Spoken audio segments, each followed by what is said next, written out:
Não, rapaz, se você perder emprego, é capaz de você ganhar mais dinheiro.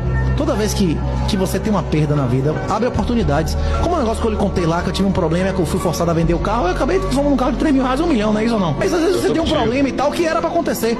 Não cai uma folha de uma árvore no meio da floresta, sem a ciência e autorização de Deus.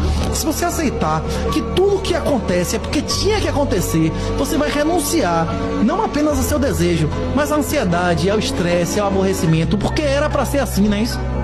Se você aceitar isso, você não se aborrece mais com nenhuma, você vai reduzir muito sua ansiedade, você entregou, né?